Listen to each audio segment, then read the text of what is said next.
રહ્યા છો NN news છું એન્કર અર્પિતા પટેલ. હવે જોઈએ અગત્યના સમાચાર. આજ રોજ બાબા સાહેબ આંબેડકરની 133મી જન્મ જયંતિની ઢસા જંકશન ખાતે સિદ્ધાર્થનગરમાં આગલી રાત્રે ભીમ ગરબાનું આયોજન કરી તમામ ભાઈઓ બહેનો ગરબામાં ભીમમય બની ગયા હતા. તારીખ 14/4/2024 રોજ સવારના 8 કલાકે બાઇક રેલી અને 4 વ્હીલર તેમજ ડીજેના તાલ સાથે જલાલપુર ગામે પહોંચી હતી. ત્યાં સમગ્ર વિસ્તારમાં ડીજેના તાલ સાથે ભીમ ગીતના ભાવ સાથે તમામ રેલીમાં જોડાયેલા ભીમ ભક્તો સાથે જલાલપુરથી નીકળી અને ઢસા ગામ બાઇક રેલી પહોંચી હતી. ત્યાં પણ વિસ્તારમાં ફરી અને સમગ્ર વાતાવરણને બંધારણના ઘડવૈયા એવા બાબા સાહેબ આંબેડકરમય વાતાવરણ બન્યું હતું.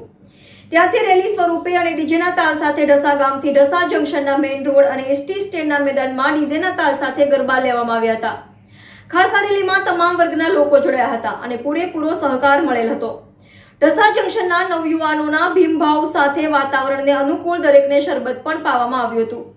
ત્યાંથી બાઇક રેલી અને ડીજે સાથે ઢસા જંકશનના સિદ્ધાર્થનગરમાં વિશાળ રેલીનું વિસર્જન કરી સભા સ્વરૂપમાં પરિવર્તન થયું હતું અને દરેક સમાજ દ્વારા ભારત રત્ન ડોક્ટર ભીમરાવ આંબેડકર સાહેબની 133મી જન્મ જયંતિની ઉજવણી કરવામાં આવી હતી. પ્રાસંગિક પ્રવચનો પણ આપવામાં આવેલ.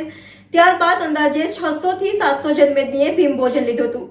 આ કાર્યક્રમને સફળ બનાવવા માટે ઢસા જંકશન, ઢસા ગામ અને જલાલપુર અને આજુબાજુના તમામ ગામના ભાઈઓના સહકારને લીધે કાર્યક્રમ ઉજ્જવળ બન્યો હતો. શિક્ષિત બનો એ જ આજના સમયની માંગ છે એવું ભારપૂર્વક સ્વીકાર્યું. આમાં કાર્યક્રમ એકંદરે શાંતિપૂર્વક પૂર્ણ થયેલ. Reporter Nikunj Bavaliya, NN news Dhasa. દર્શક મિત્રો, તમારી આસપાસ બની રહેલી અવનવી ઘટનાઓ વિશે જાણવા માટે NN ન્યૂઝને લાઇક કરો, શેર કરો, સબસ્ક્રાઇબ કરો અને બેલ આઇકન પ્રેસ કરો જેથી આપને નોટિફિકેશન્સ મળતી રહે.